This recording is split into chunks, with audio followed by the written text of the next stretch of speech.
Thanks for checking out today's episode of The Experience Curve, where we explore the personal journeys of accomplished individuals, breaking down the steps they took to get where they are, which I hope just might inspire you on your own path forward. Today, I'm joined by John Driscoll, a true innovator in the world of entrepreneurship. With a remarkable career spanning over 2 decades, John's not only founded and built successful ventures from the ground up, he's also the visionary co founder and CEO behind Naked Development, a groundbreaking mobile app agency that's evolved from design to development under his leadership.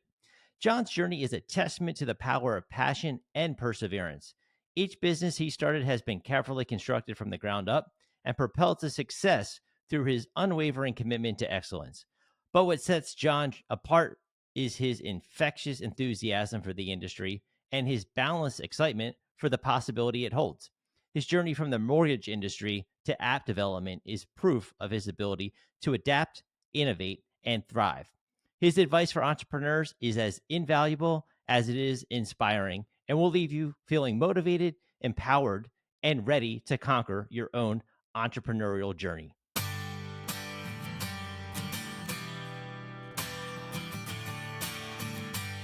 So again, starting back then, like, was there like a pivotal moment in your career or events in your life that made you realize, hey, look, traditional employment is just not right for me? Yeah, I think there was a lot of clues when I was younger, even when I did have jobs. I got into sales pretty young. And so sales is kind of a good launching ground for entrepreneurialism because you have some of your income is attached to performance, right? And that's a great ground to start with before you actually go out on your own. So I think that's kind of how it started. And then, I was in the mortgage industry.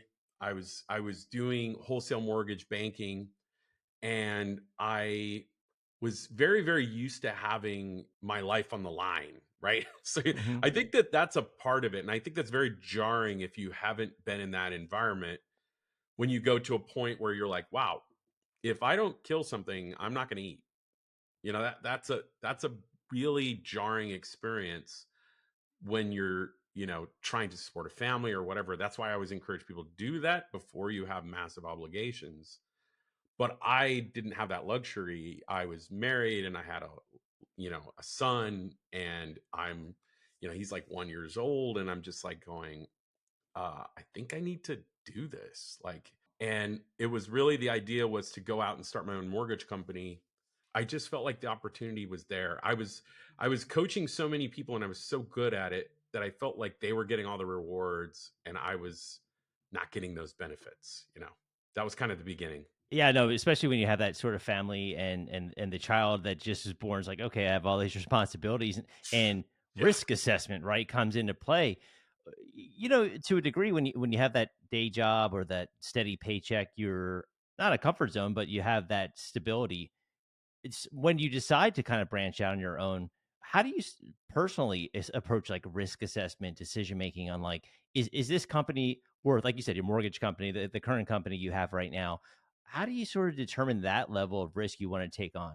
I personally believe it's perceived risk. I don't think it's actual risk. And the reason why is I think the the safety of a corporate environment is not real. It's the perception that people buy into, but I don't think it's real. So I think that's the first thing you have to come to terms with is if you think you're sitting at a corporate job and you have no risk, you're crazy. Like, they can cut you tomorrow and you won't see it coming at all. And so you could be sitting there with your 1 year old and your mortgage, and that's what I had. I had bought my first house the year before, and I'm sitting there with you know my wife that doesn't work, my 1 year old, and my new mortgage, going, geez, this is crazy, but I think there could be better security on the other side of it. So can I take this rational risk? I think that's the phrase I like to say, rational risk first, and then later on I'll have more security on the other side, and I won't be subject to layoffs or some sort of CEO's fear decision that's happening. And I think there's a lot of that goes around. And so the process to do that, I think, is probably one of the most important and not talked about things. The process to becoming an entrepreneur It's not like people like want to burn the ships the first day. I think that that's an emotional decision, and I see a lot of entrepreneurs try to do it. And because I coach them, I say, listen, let's not do that all in one day. Let's do that over time. And that's how I did it. I basically had my job that I was making money at, and I started what I call a hobby. And once that hobby is making more money than my job, then I can leave the job for the hobby. That's kind of how I look at it. You need to be willing to stop everything. So if you're coaching things, all these things you might have, these hobbies, other hobbies you're doing, stop doing those. Do only this, put all your energy into this thing that you're trying to start, and then get that launched before you leave your job. I think that to me, that's the only way to do it. I don't see why some people are just going all in the beginning. I think that's crazy. Yeah. Yeah, especially like shit, like an at will employee. You never know. Like one day, all of a sudden, it's like, okay, or your contact in this department is leaving, so it's like, okay, next person's bringing in a new team. You just never, like, you're right. There's no guarantee. Yeah. So I think that process was good for me. I had some relationships to build. I had to sign some contracts. So I was doing that for months and months and months. It probably took, 4 or 5 months to get that to even launch the thing I was doing. Right. And then I just kind of worked both jobs for, a few months until I was in a position to actually go, okay, I think I can quit. And I didn't have a ton of savings. I wasn't in that position. I wish I think my son's doing it right now and he's got a lot of savings, and I really admire the way he's going about it. So what was your approach from there? Like, so you started this, mortgage business, you have the child, you have the mortgage, you have, your wife's at home. What did you experience a lot of fear or doubt that you were, or did you feel like, okay, at least I have this other stream of income coming at the same time? Was that did it take the stress off of it a little bit, or how did it progress there to where you said, okay, now I'm ready to roll? Was it obviously like the money that, you know, this one makes more than the other? Well, I think it's when I realized my day job was more distracting to the thing I was building than it was helpful. So, in other words, I knew if I could take this time, because really, if you really think about entrepreneurialism, it's all about time. It really is. It's like saying, "Hey, I think I can take my time and make more money than this guy that pays me a check." Right? And then you also, when you hire employees, you go, "I think I can make more money with their time than they can." Right? Like that's kind of entrepreneurialism in a nutshell. You're just buying people's time, and you believe that you can be more effective with it. And so that was the thing, is once my hobby was doing so well, and I realized, wow, if I had more hours, I could really kill it. Right.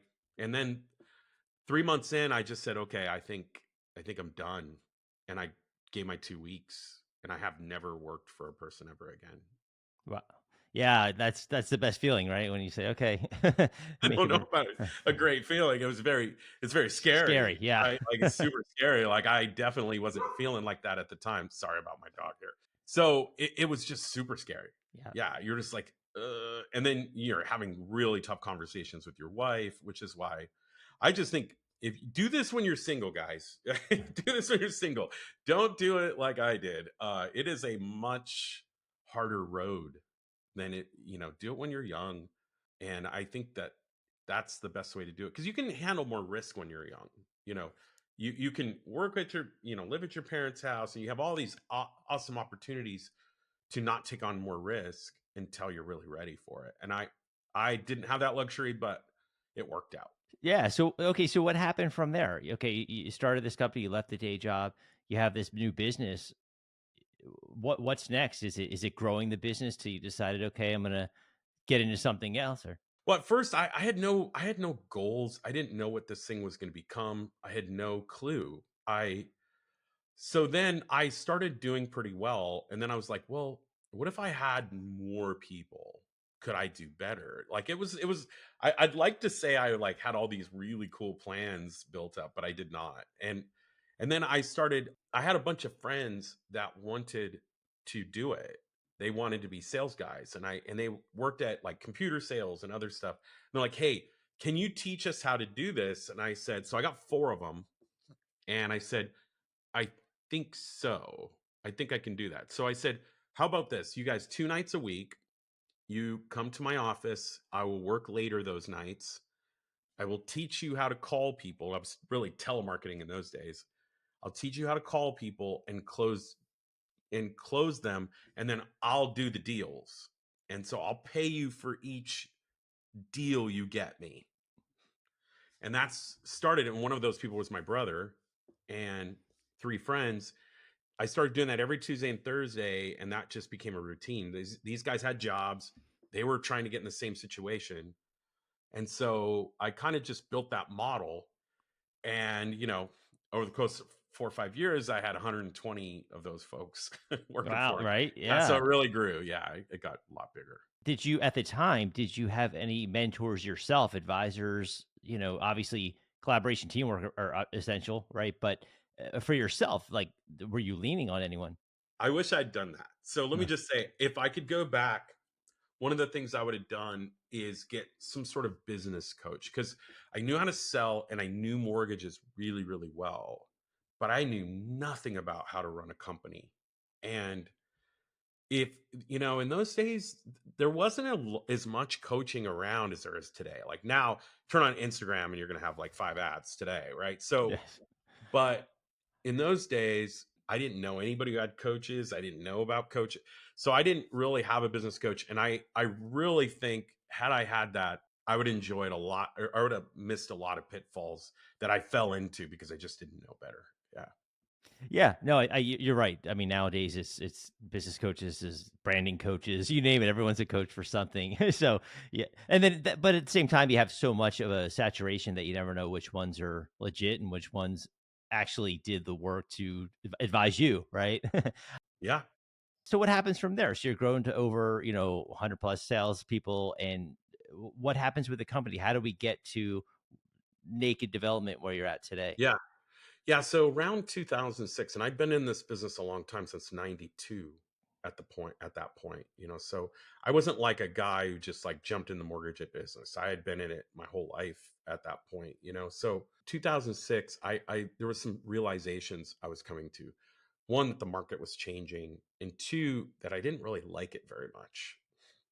And I'd done a lot of tech work in that process to build software for my company. So as I was growing, one of the things that we were known for was really very sales friendly organization. So I tried to have the best software, the best tools, all that stuff. And so I got really into building software during that time. I did a project with Salesforce, and I started doing that in 2001. So I really was kind of tech forward for my industry.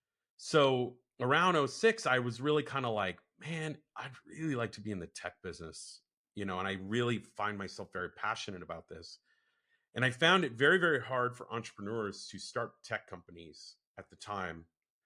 And so I kind of made the decision that I was going to cut the cord once again and unload my company and start the process. And that process took about a year and a half for me to really get completely out.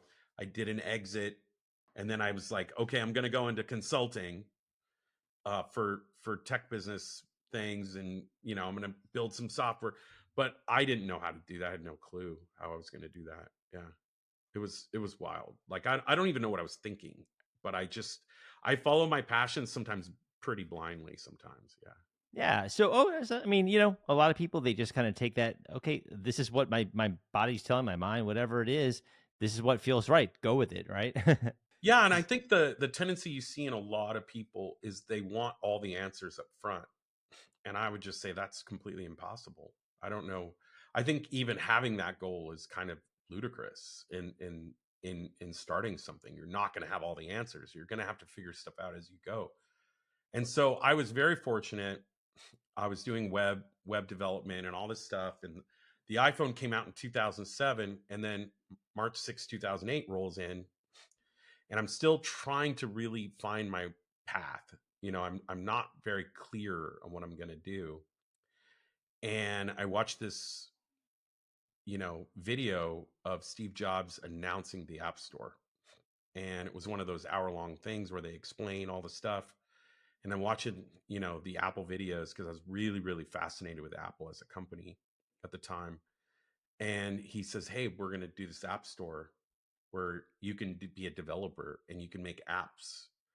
And one thing I was very clear on is that apps were going to be big.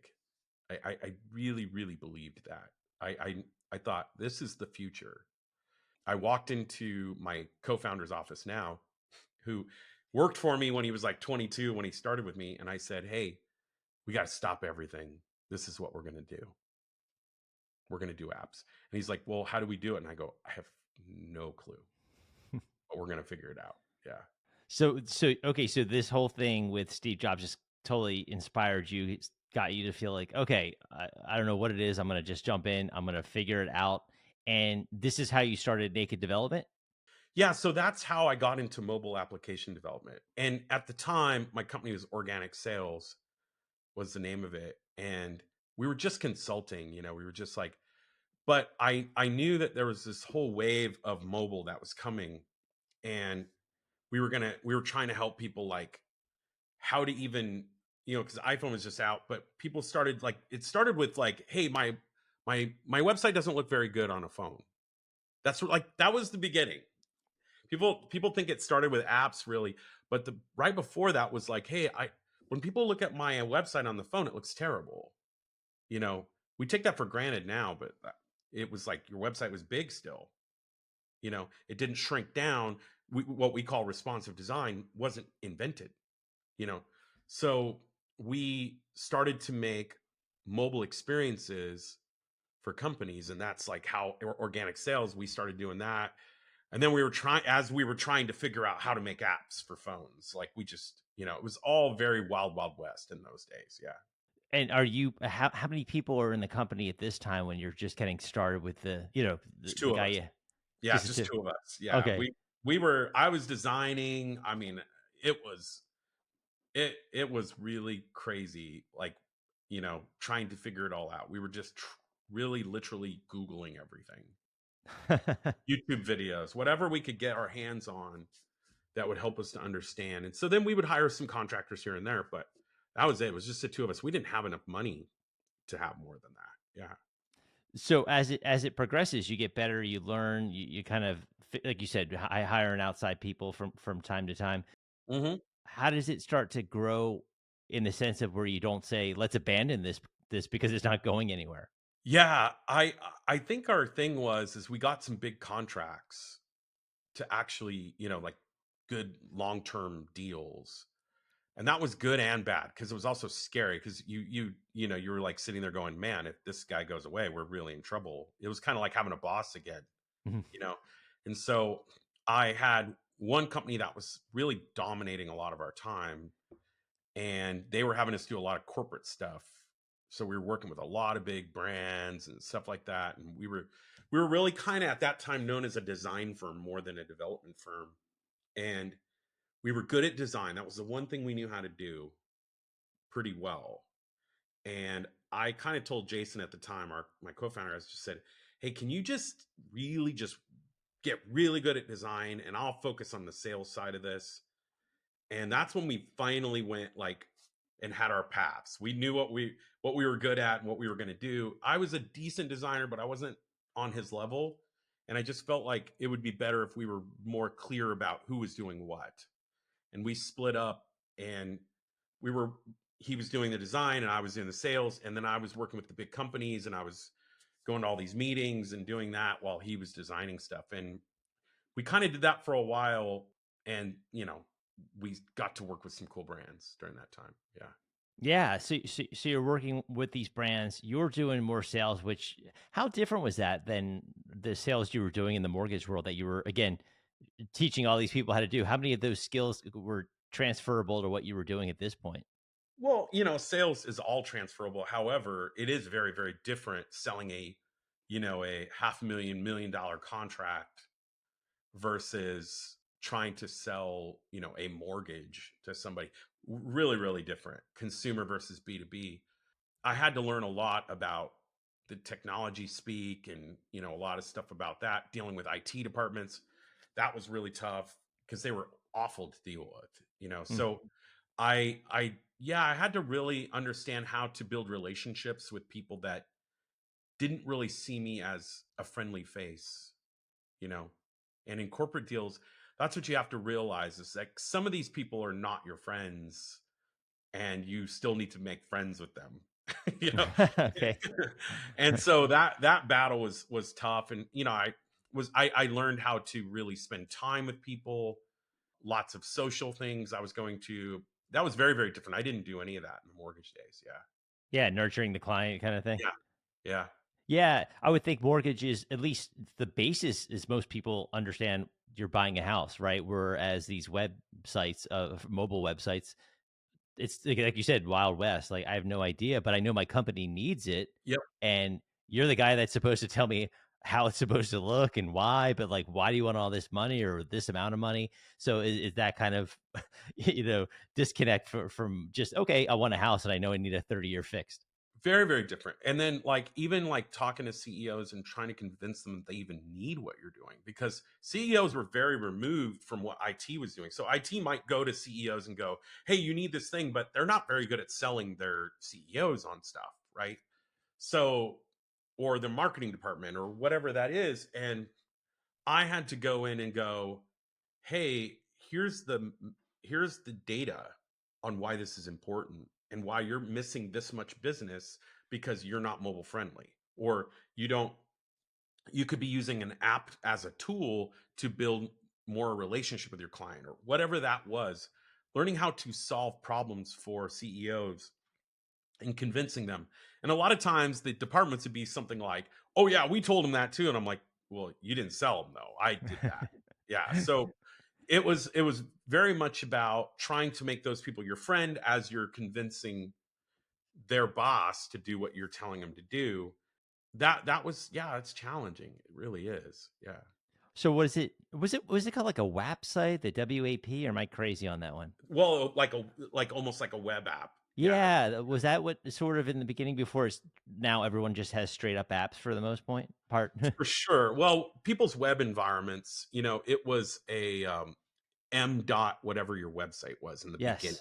So everybody just put an M as a subdomain in front of their website, and then it basically sensed that the phone was there, and then gave them a different version. And so that was before CSS3, where you actually had the the responsive design experience which we have now. But in those days, it was just basically it sensed that there was a phone and gave them a different environment, and it wasn't beautiful. It wasn't very good, but it worked, and people could actually take, once they saw all their traffic was becoming dominated by mobile, they realized that they had to make changes. And so that was the first wave of it. And then we didn't even know if native apps would win over mobile. We had no idea. Like there was a big argument in those days whether HTML5 or native apps would win.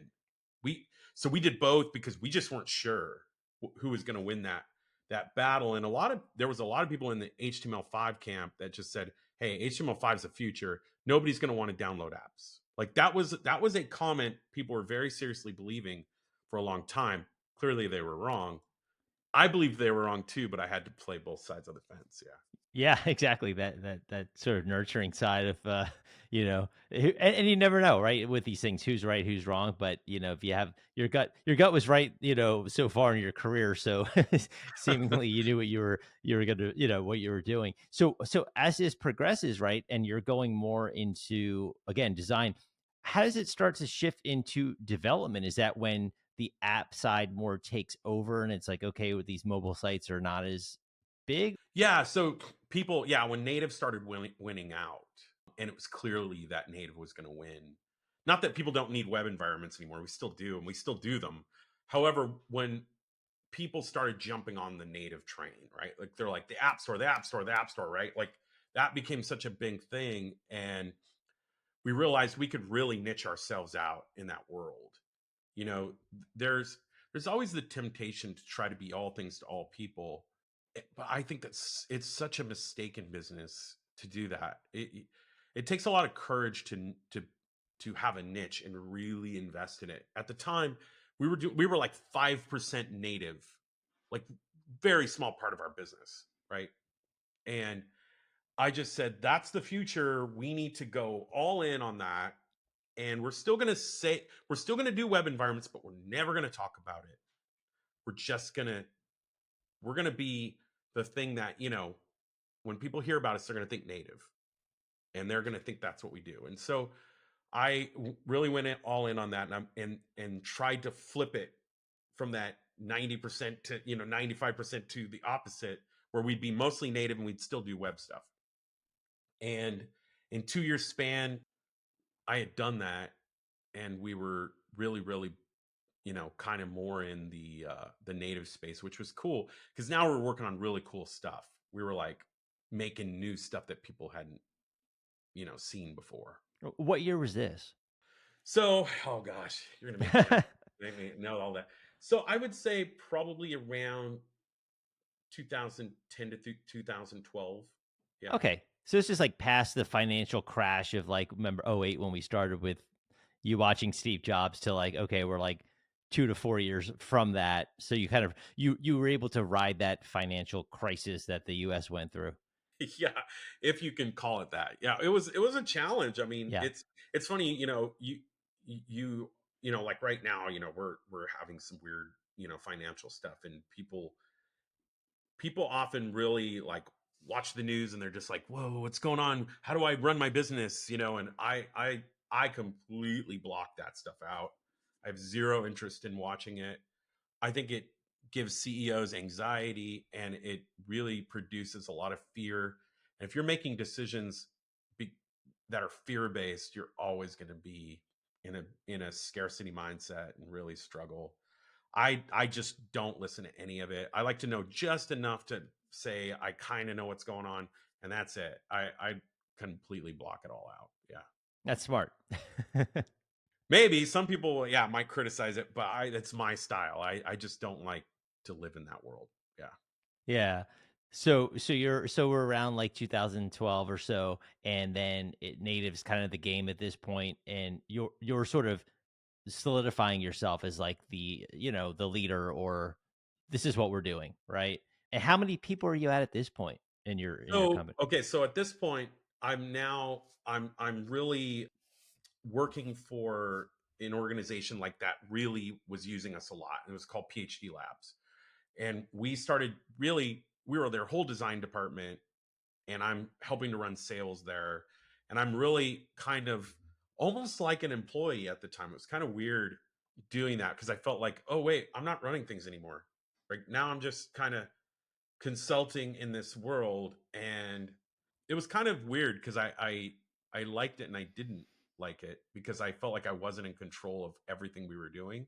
And they were 90% of our business. So we just basically, we were kind of working for them as a contractor. And so we did that for quite a while, but it was good financially. It was good for us. We were doing well, and we got to work on cool projects. They had a lot of connections, that got us into some big brands. But then we discovered another subset niche that changed everything.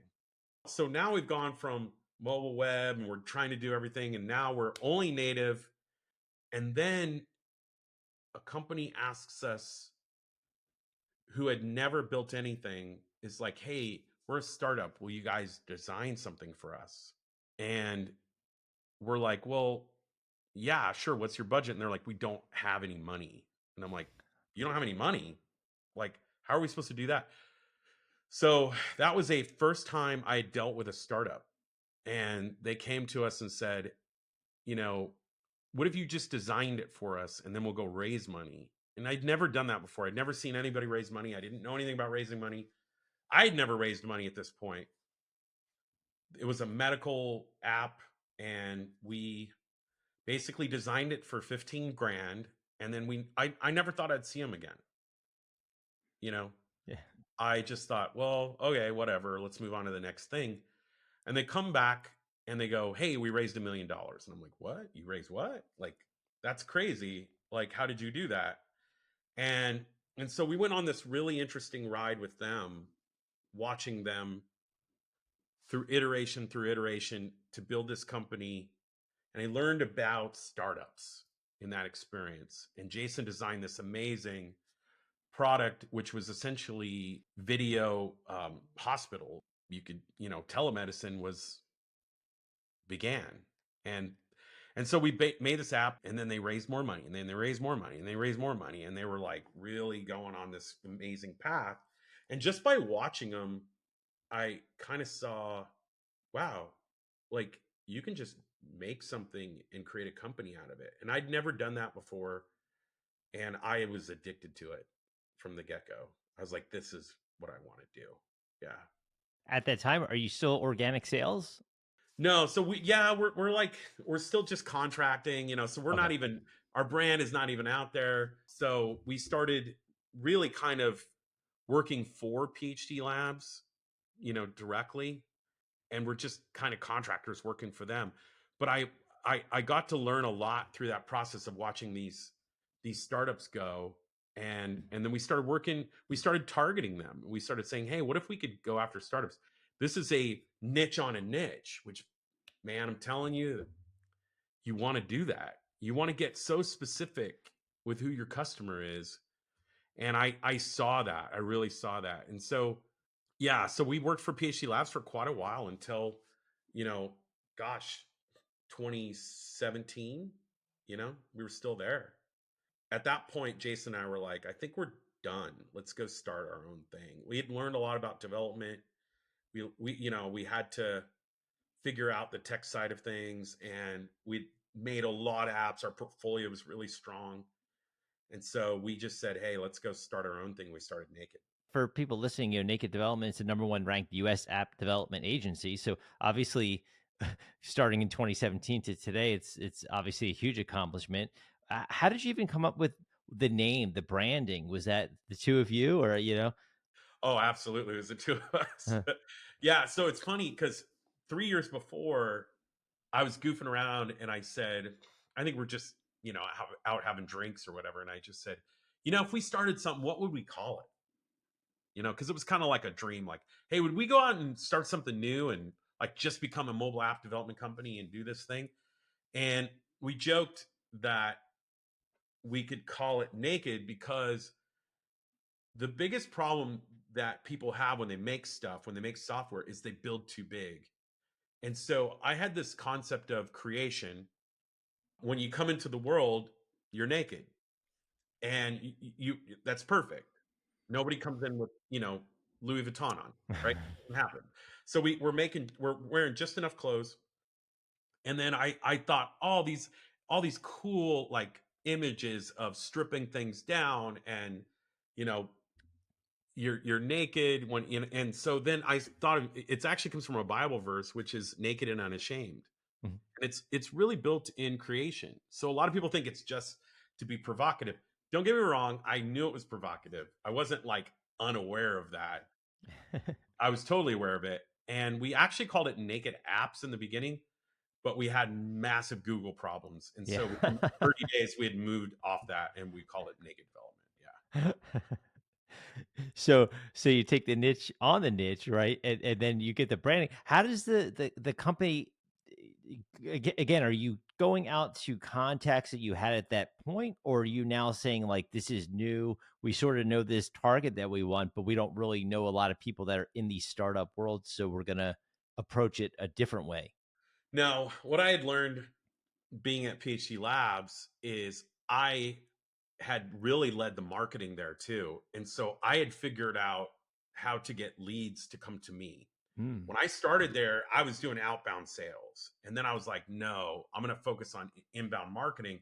But I didn't know how to do it. So I got certified in Google Ads, and I did a lot of stuff about SEO. And I got really, really good at getting people to come to us. And that was the real big eye-opening moment, was not only could we go after startups, but we needed to be that specific with our marketing so that they'd come to us. And I had figured that out. So By the time we started Naked, I knew how we were going to get people. I was not, and I think that that's a really important thing. Is if you are out there, you need to have a repeatable marketing process, or you are really risking it all.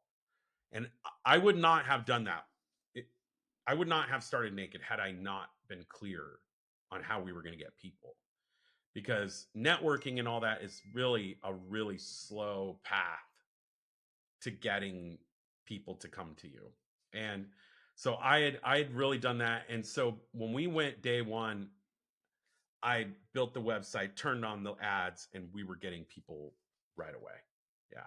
So is that something that so when you got certified, right, in Google Ads and stuff like that, was that you leading it by yourself, or was that you also saying, okay, you had people with you to help at the same time, or was it all just like a one person show? It was one person at first, and then I learned how to work with agencies, to handle my ads. And because I don't have enough time to really do that every day. So I learned how to hire an agency and how to get them to work for me in the right way. I had a reasonable budget to work with, and so I'd worked with budgets, and I knew if I got $1 and I put it in, I was going to get $10 out. And that was key, that I knew how to get an ROI on the internet. And now I think I'm rocking more like, 18 to $20 per dollar. So I think that's key, is you've got to know how you're going to get an ROI out of your ads. And I knew how to hire people to get me those results. Yeah. Guys, so at this point, how many people are in the company when you're kind of getting rolling here at this point? Oh, at Naked, gosh, Yeah. when Jason and I started day one, it was three of us. Okay. Yeah. And then I go, well, we're going to have to hire some developers. And so we put ads out literally the first month. And I hired James, who's still with us today. And then shortly after that, I hired Ray, who's also still with us today. So we kept a lot of those folks, like those initial people that have been there, the whole time. Yeah, no, that's great. Yeah, having those like key, people that are with you from the beginning that kind of get the process and they kind of know you, right? And the style that you and Jason work in. So how does it evolve, right? I know we talked a little bit offline. Dating apps seem to be a big thing for you. How do things evolve from once you get higher on your first couple people, you're starting to, crush it with the ads? Yeah, so we just had we really had to refine our process, because process is so important. You can have sales, but you need a process to put people through. And then we'd build up some kind of philosophies. And so it really it's a combination of teaching someone and then also doing the job they hired you to do, you know. And I think I'm a big fan of Dan Sullivan. He talks about unique process, and I'd met Dan in 2006 and really jumped on board of his concept of unique process. And I just was like, okay, we're going to do this, and then this, and this is how we do it, and we're going to tell people this is how we do it, and if they sign up, this is how we do it, and that's what they're signing up for. And so we put that in the contracts. We really sold people on, this is, if you want these things, this is how we're going to get there. And people jumped on board. And so like in the first year, we did okay. I think we took on 20 new projects in that first year. And so we were already cranking, from the get-go, because we had worked out a lot of those kinks before we got there. Yeah. So okay, so then you're kind of rolling at the beginning in that regard, but what's the point where you start to grow and you say, okay, there's a few of you at this point, and is it like we're starting to bring on more clients? Are you starting to see a lot of feedback in the ads in the sense of like a lot of startups are coming to you saying, okay, like Yeah, so I would say right away. I think we just it's you'd like to say, oh, this month we grew and got a lot of people, but it was like every month. You know, every month we doubled revenue. The the second year, we doubled the revenue the year after that, and then we doubled revenue the year after that. Like we didn't stop. We just kept growing. I think that was our mentality: is we're gonna grow this thing every year. And I just always had this real obsession to double every year. That's getting harder now, but in the beginning, it was really fun because I could do it, you know, fairly easily. Yeah. Yeah, and can you talk about dating apps? I know we had discussed a little bit offline. Like, how has that been? In terms of your business and how that's helped it. Again with this growth. Yeah, it's funny. I became a little obsessed with dating apps because we've done quite a few, and I think we've actually made the problem worse. A lot of times we go, "Oh, we're solving this problem with technology." Sometimes technology makes things worse, and I think dating is one of the areas where technology has made things worse, in the sense that people are not getting more dates. The original problem that people were trying to solve was meeting somebody takes a lot of time. That was the original dating problem. And we thought, oh, well, apps will make it faster to meet somebody, right? And then we built this thing, and Tinder obviously was one of the big ones that made it really easy to meet people by just going and it hasn't made it less time. It's actually made it more time consuming. Because if you're a guy who's looking for a date, you need to basically, if you're going to be intentional about this on dating apps, you need to basically get on every day and spend probably 30 minutes swiping every single day. And it's going to take you 20 days to get a date. That is the statistics for men. Women, you got a little better deal. Women, it's going to take you a few days. But if you really, really want to get a date, that's what it takes for a guy. And that means the problem's even worse than it was before. And so I'm very much now on this mission to truly solve the problem.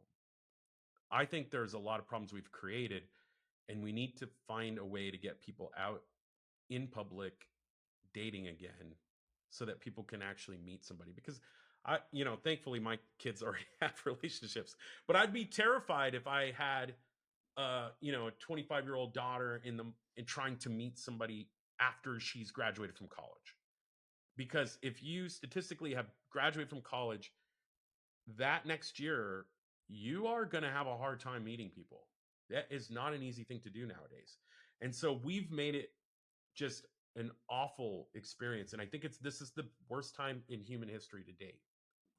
And that's just because the situation, or I guess the process is so, I guess, complicated, or there's just so many things coming at you at once. Well, the real thing, what it has done, and this is going to be controversial. So I'm just going to say it out loud. Some of you are going to hate me after this, but if you look at all the data, and you can hate me all you want, but you can't argue with the data. The data is the data.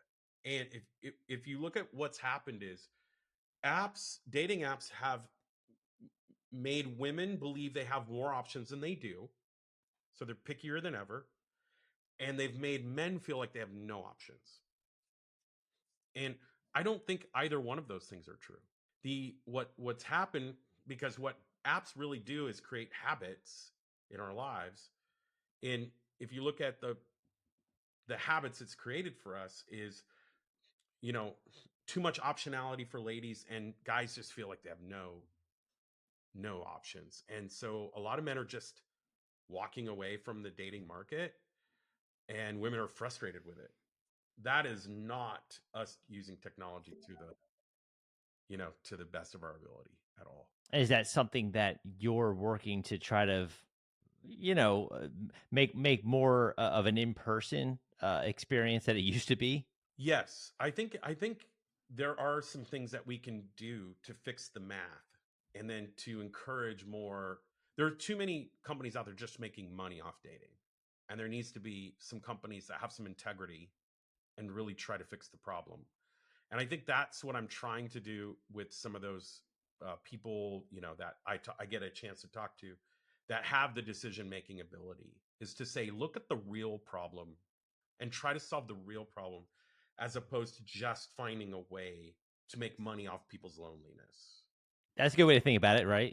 Capitalizing on the loneliness for these people, especially. That's what it is. Yeah. Yeah, I'm sure the 2020 was, no one could go out. So now we're now you want to get out. It's 4 years later, right? Yeah, So you want to get out, but you're afraid to approach. yeah, And if you're a guy and you're out there and you're like, well, I can do this really scary thing by walking up to a woman in a bar, or I can just pull out this thing in my phone, you yeah. know?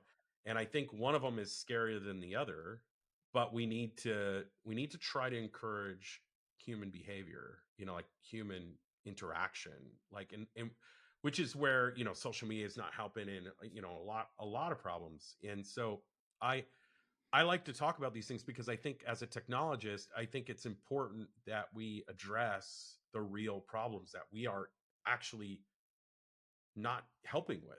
We're actually making things worse in some sense. Yeah, sometimes you are, your whole life is just looking at a screen or, whatever it might be. But going like the opposite approach, like how do you see AI, right, playing a part in what you do and just apps in general? Do you think that that's helpful, harmful, kind of too early to tell? It's probably going to be both. Yeah. Like always, social media did good things, it did bad things. Dating apps have done good things, it's done bad things. Like I think it's a mixed bag always when we have something, and AI is causing us to ask incredibly big questions about how much we want to give you know these engines essentially all of our information.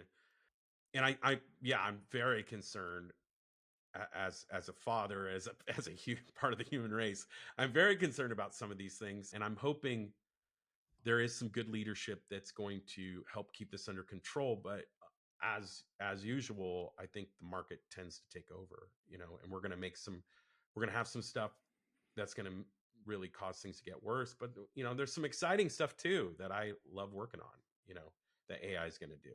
Is that something where like, obviously being in the world you're in, you have to stay on top of like, cutting edge technology. Do you see that becoming part of just your company's, design or whatever components it Already might be? has.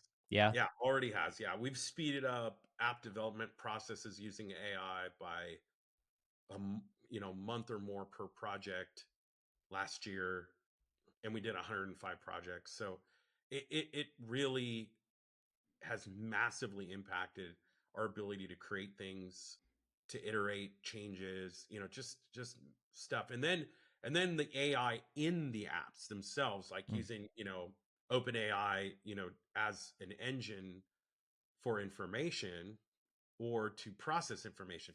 Those kinds of apps are incredible. And I'm actually, crossing these two things over. I'm seeing some exciting stuff that I think it can do, and even in the human interaction of dating, where we help people, take the, let's just say one example, take the way that they have conversations, analyzing that data and telling people that their conversation their conversations aren't very productive.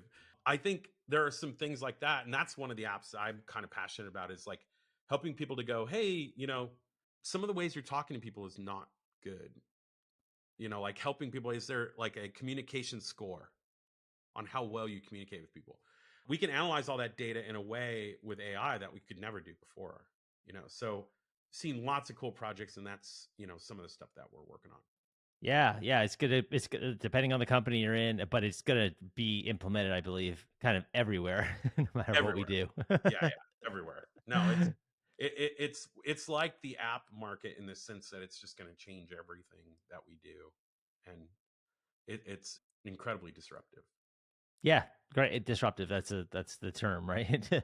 To use for AI. So if someone if advice that you've given a lot of great advice on this podcast, obviously today, what would you say for someone to starting out? You did mention, hey, look, you do it while you're young. Stay, you have your maybe you can live at home. What's like one thing you think people could do to start moving in the direction of entrepreneurship today in this climate? Yeah, it's such a great question. I think you have to figure out what you want to go all in on, and you know, it's got to fit a couple things. I love the hedgehog concept in Good to Great, which is such a classic, and to me, it's kind of where I start with somebody who's thinking about wanting to be an entrepreneur. it has the 3 circles, and there are 3 questions that you should ask yourself. And it is, what am I the best in the world at? And your world could be a zip code, it could be anything. It doesn't have to be the world. What can you be the best in the world at? So it's got to kind of fit some of your gifting, right? What are you passionate about?